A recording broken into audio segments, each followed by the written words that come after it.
आई ढोकळा बनवणे ग. हो बाळा, आता तुम्ही ऐकलं असेल की माझा मुलगा म्हणत आहे की आई ढोकळा बनव. ढोकळा म्हटलं की घरच्या लहानांपासून मोठ्यापर्यंत अगदी सर्वांना आवडणारा हा पदार्थ आहे. हा पदार्थ जरी गुजराती असला तरी महाराष्ट्रातही खूप लोकांना पसंत आहे बरं.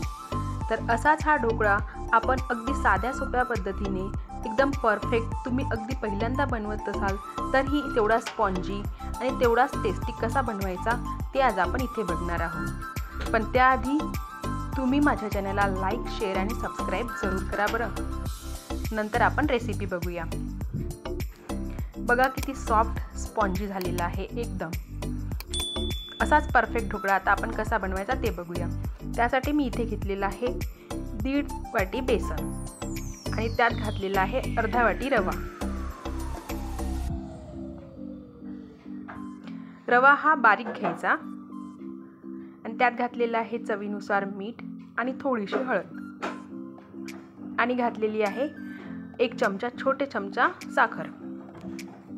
जर तुम्ही या साखर घालाल तर हा ढोकळा गळ्याला असा लटकल्यासारखा वाटत नाही आणि ते कोरडं असतानाच व्यवस्थित असं मिक्स करून घ्यायचं बरं का, म्हणजे त्याच्यात गुठळ्या वगैरे नाही राहायला पाहिजे. आणि आता आपण यात टाकणार आहोत पाणी आणि मस्त सरसर हात घुमवायचा बरं आणि त्याच्यातल्या गुठळ्या वगैरे सर्व मोडून घ्यायच्या. ठीक आहे, अगदी या प्रकारे. जर तुम्ही या पद्धतीने ढोकळा कराल तर तुम्ही पहिल्यांदा जरी करत असाल तरी तुमचा ढोकळा नक्कीच फसणार नाही बरं का. आणि एकदम झटपट रेसिपी आहे, इन्स्टंट. आता आपलं मिश्रण जवळपास तयारच होत आलंय. त्यामध्ये आणखी थोडं पाणी घालायचं आपण आणि त्याला घुमवायचं. बघा असं बॅटर तयार करायचं, एवढं पातळ असायला हवं.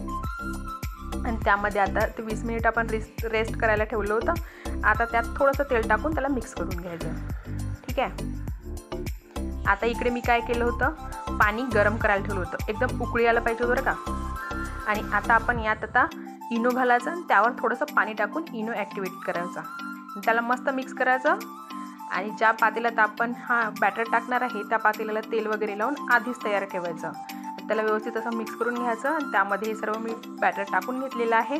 आणि आता आपला ढोकळा वाफेवर ठेवला आहे, वाफवण्यासाठी ठेवलेला आहे.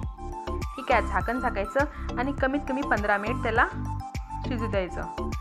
आता इकडे मी तडका तयार केलेला आहे. आपला ढोकळा शिजून तयार झालेला आहे. आता ढोकळा शिजला कसा हे पाहण्यासाठी त्यामध्ये चाकू टाकून बघायचा किंवा चम्मच टाकून बघायचा. जर त्याला तो लागून नाही आले, चिकटला नाही तर समजून जायचा की आपला ढोकळा शिजलेला आहे एकदम परफेक्ट. बघा किती आसान तरीकेनं आपला ढोकळा बाहेर निघालेला आहे, कुठेही चिकटलेला नाही आणि किती सॉफ्ट झाला. तुम्ही घ्या खाऊन आणि रेसिपी आवडल्यास लाईक